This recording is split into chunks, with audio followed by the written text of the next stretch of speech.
দাদু না কি রে মা, দাদু তো মরুভূমিতে চলে আসলাম পিকনিক করাতে।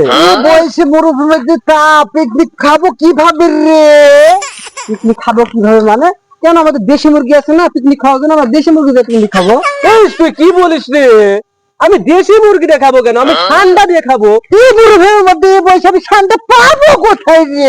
কেন খুঁজা লাগবে, আমরা খুঁজবো। এই মরুভূমির মধ্যে আমি তো এমনিতে গরমে মরে যাচ্ছি, তার মধ্যে আমি কিভাবে আমি আছি তো আপনাকে আপনার ধরার জন্য।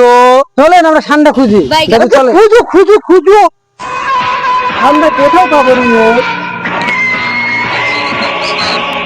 ঠান্ডা করে পাই দিলে ঠান্ডা ধরি দিলে বাচ্চা ঠান্ডা ধরে দি দাদা দাদা ঠান্ডা পাই দিলে বাপুর রে কই ঠান্ডা কই ঠান্ডা কি করে দেখো সেটা গাছে ঠিক আছে ঠান্ডা লাগে ঠান্ডা লাগে ঠিক আছে বলি যে পিকনিক আর খাবো না যা এই শুন শুন খাবো না পিকনিক। এই ডাক্তার ডাক্তার জায়গায় ঠান্ডা হলে তো কি হয়েছে? আমরা পোল্ট্রিতে পিকনিক খাবো। তার মানে দাদু জিজ্ঞেস করলে পোল্ট্রি পিকনিক খাবে কিনা? দাদু পোল্ট্রিতে পিকনিক খাবেন তুমি? বাপুর রে পোল্ট্রিতে পিকনিক খাবেন না, পোল্ট্রি আমার খাইলে বমি হয় বাপুর রে।